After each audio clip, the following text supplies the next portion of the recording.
সকলকে প্রণাম ও জয়গুরু। আজ দেখুন, টিভি তো আমরা খুলছি, টিভি খুলতেই হয় খবর দেখার জন্য। আর টিভি খুললেই দেখতে পাচ্ছি যে আজকাল বড় বড় নেতা মন্ত্রী বা বিপ্লবীদের কথা উঠে আসছে। যেমন নেতাজি সুভাষচন্দ্রের কথা উঠে আসছে, রবীন্দ্রনাথের কথা উঠে আসছে, বঙ্কিমচন্দ্র কথা উঠে আসছে, শ্যামাপ্রসাদের কথা উঠে আসছে। তাহলে এটা কেন হচ্ছে? তাদের সম্পর্কে কথা বলা বা তাদের সম্পর্কে একটা কমেন্ট করা, এটা কেন হবে? আমি তো বুঝতে পারছি না। বর্তমান যুগ 2026-এ বিজেপি এসেছে, বিজেপি সরকার তার মতো করে সে রাজ্য চালাবে, তার মতো করে রাজ্যটাকে নতুন করে গড়ে তুলবে। এটাই বর্তমান মুখ্যমন্ত্রীর প্রতিজ্ঞা উনি করেছেন যে একটা সুন্দর পশ্চিমবঙ্গ গড়ে দেখাবেন। এই পর্যন্তই তো ঠিক ছিল। তাহলে এই পিছনে কেন তারা এদের এই মহান মহান দেশ নেতা বিপ্লবী বলেন, বড় বড় মন্ত্রী বলেন বা যাদের এইসবগুলো লেখক, এদের কথা কেন আসবে? এরা যে যার জায়গায় নিজের মতো করে তারা বিশ্ববিখ্যাত। রবীন্দ্রনাথের জায়গায়, স্বামী বিবেকানন্দের জায়গায় শ্যামাপ্রসাদ মুখোপাধ্যায়ের জায়গায়, নেতাজির জায়গায় মহান। তবে রাজনীতির মধ্যে কেন এরা আসবে?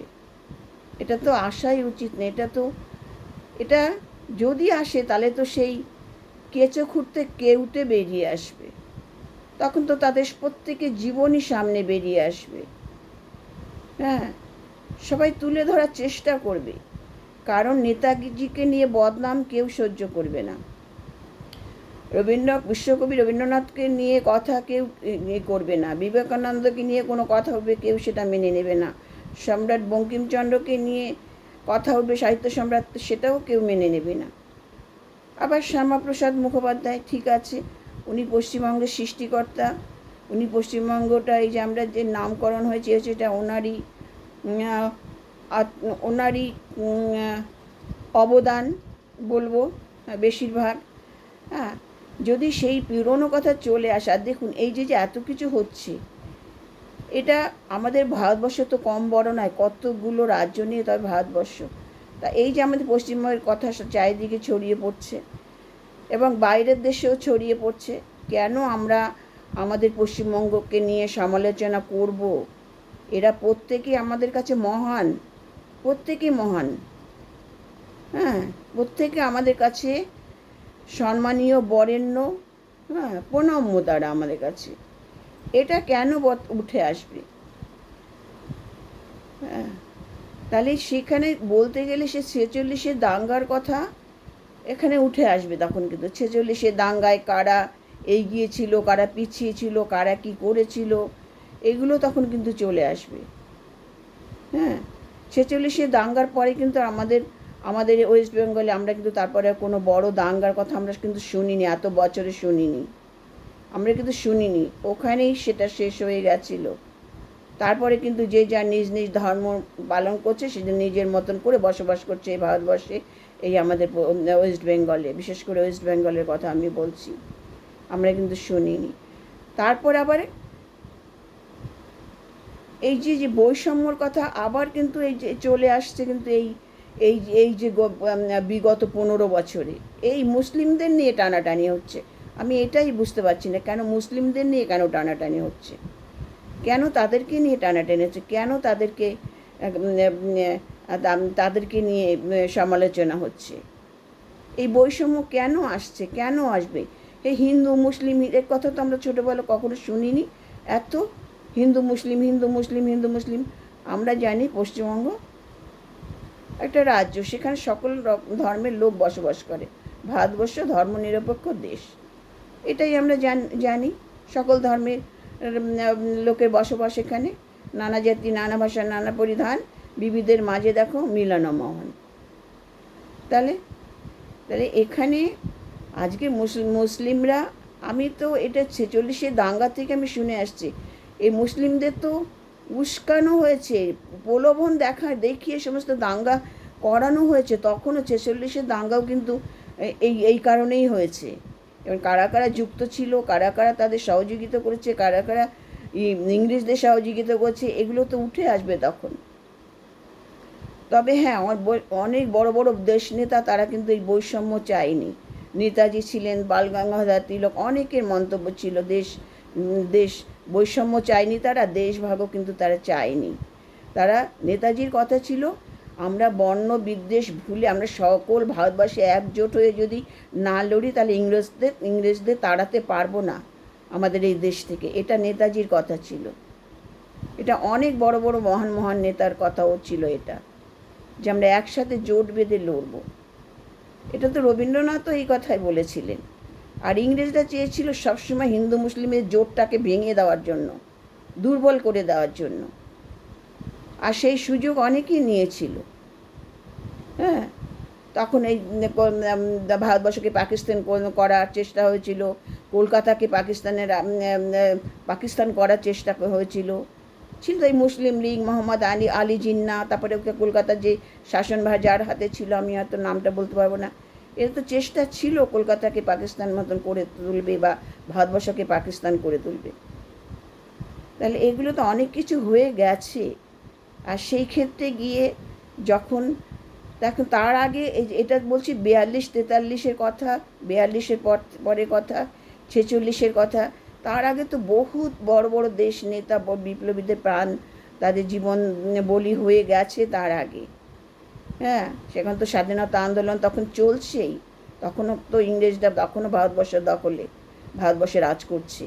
তাহলে তখনও, তারপরে কি হলো, মহাত্মা নেতা এই শ্যামাপ্রসাদ মুখোপাধ্যায় কি হিন্দু মহাসভার ডাক দিল, হিন্দু মহাসভা। সেখানে নেতাজি সেই মহাসভায় তিনি যোগদান করেননি। তিনি বলেছেন, তার মত ছিল এইভাবে দেশ স্বাধীন হবে না। হ্যাঁ, এই বৈষম্য এলে দেশ স্বাধীন হবে না। হয়তো মতৈক্য ছিল, মতের মিল ছিল না, কিন্তু এই নয় যে তাদের মধ্যে কোনো সম্পর্ক খারাপ ছিল। হ্যাঁ, তাহলে এই মহাত্মা গান্ধীর মতের মিল ছিল না নেতাজির সঙ্গে, নেহরুর সঙ্গে নেতাজি সুভাষচন্দ্রের মতের মিল ছিল না। থাকতেই পারে, বিভিন্নভাবে এক একজন রাজনীতি করেছে, বিভিন্নভাবে দেশ স্বাধীনের আন্দোলন করেছে, তাদের পথ আলাদা ছিল। তাই যাই হোক, সেই তারপরে কিন্তু এটা হয়ে গেল। শ্যামাপ্রসাদ মুখোপাধ্যায় তারপরে চাইলেন যে সেই যে 46-এ দাঙ্গার মুখোমুখি, দাঙ্গা লাগবে এরকম সময়, তখন চলছে দাঙ্গা মোটামুটি, সেই সময় শ্যামাপ্রসাদ চাইছিলেন দেশ ভাগ হলে হয়তো এই যে দাঙ্গাটা কমবে বা এই কমে যাবে। হ্যাঁ, কিন্তু তাই তিনি দেশভাগ চেয়েছিলেন, কিন্তু নেতাজি দেশভাগ চায়নি। কারণ দেশভাগের পরেই কী হবে, ক্ষতি হবে, দেশের কী হবে সেটা উনি বুঝতে পেরেছিলেন। আর দেশ স্বাধীন ওইভাবে করা যাবে না। কিন্তু শ্যামাপ্রসাদ মুখোপাধ্যায় এটাই বুঝেছিলেন যে তাহলে হিন্দুদের বাঁচানো যাবে দেশভাগ করলে। তারপরে তিনি মন্ত্রিসভা গঠন করে তারপরে এটা তিনি দেশভাগের করেন, নেহেরু মহাত্মাজি সকলকে নিয়ে একসাথে করে। এটা ঠিক আছে। তারপরে কী করলো, দেশ ভাগ হয়ে গেল এবং পশ্চিমবঙ্গ যখন সীমানা নির্দেশ হয়, পশ্চিমবঙ্গ বাংলাদেশের পূর্ব বাংলার মধ্যে চলে যাচ্ছিল, সেটা শ্যামাপ্রসাদ মুখোপাধ্যায়ের অবদান, যে উনি এর প্রতিবাদ করেছে এবং এটাকে এই পশ্চিমবঙ্গকে ভারতবর্ষের মধ্যে রাখার চেষ্টা করেছে এবং সেটা করেছেন উনি। বঙ্গের নামকরণ করেছেন, সেটাকে আমাদের ইসের মধ্যে, ভারতবর্ষের মধ্যে নিয়ে এসেছে। হ্যাঁ, এটা তার অবদান, বড় অবদান, এটা মানতে হবে যে তারই নামকরণ এই পশ্চিমবঙ্গ, আর সেটাকে তিনি ভারতবর্ষের মধ্যে এনেছেন। সীমারেখা যখন হচ্ছিল, এটা আমার শোনা কথা আর কি। এটার দিক দিয়ে তাহলে আমাদের কাছে কিন্তু এক একজন এক এক রকমভাবে আমাদের কাছে মহান। নেতাজি দেশনেতা, দেশপ্রেমী, দেশ বিপ্লব সংগ্রামী একজন মানে সংগ্রামী নেতা, স্বাধীনতা সংগ্রামী। সেদিক থেকে নেতাজির অবদান আলাদা। হ্যাঁ, তিনি অত রাজনীতির মধ্যে যায়নি, রাজনীতি থেকে বেরিয়ে এসে তিনি ফরওয়ার্ড ব্লক গঠন করেছিলেন। তারপরে তিনি দেখলেন এদের সাথে কোনো মতের মিল হবে না, তাই তিনি তিনি ভাবলেন যে আমাকে বাইরে বিদেশে যেতে হবে, ওখানে গিয়ে ভারতবর্ষ স্বাধীন করার পরিকল্পনা করতে হবে। এখানে তাকে তখন সেই সময় তাকে নজরবন্দি করে রাখা হয়েছিল। তখন তিনি পালিয়ে গিয়েছিল এই একটাই কারণে, বিদেশে গিয়ে বিদেশি সহযোগিতায় বিদেশি বাঙালিদের নিয়ে, বিদেশি বাঙালি সৈন্যদের নিয়ে তিনি একটা দল গঠন করবেন, এটা ছিল তার উদ্দেশ্য। বিদেশি প্রধানমন্ত্রীদের সহযোগিতা নিয়ে ভারতবর্ষ তিনি দখল করবেন, ইংরেজদের তাড়াবেন, উচ্ছেদ করবেন, এটাই ছিল তার মানে পরিকল্পনা। তাহলে সবাই আমাদের কাছে এটা প্রত্যেকে আমার কাছে মহান, রবীন্দ্রনাথ থেকে শুরু করি।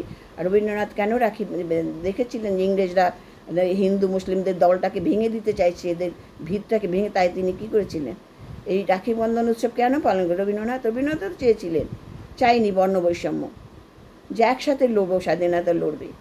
ইংরেজরা চেয়েছিল যেটা হিন্দু মুসলিমের ভেদাভেদ হয়ে হোক। এই হচ্ছে রাজনীতি, কত রকম রাজনীতি হয়েছে দেশে আর চলছে।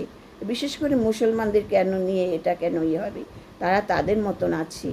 আজকে তাদের তো ব্যবহার করছে প্রতিটা রাজনৈতিক দল, তাদের দোষ নেই, কিন্তু তাদের ব্যবহার করা হচ্ছে। হ্যাঁ, তারা তারা অশিক্ষিত, তারা নিম্ন স্তরের বলে, নিচু জাতের বলে তাদেরকে সেইভাবে পায়ের নিচে রাখা হয়েছে এবং তাদেরকে ব্যবহার করা হয়েছে নিজেদের স্বার্থের জন্য। এটা সিপিএমের আমল থেকেও হয়েছে, আবার আমলেও হয়েছে, আবার এই মমতার বিগত 15 বছরে এটা হয়েছে।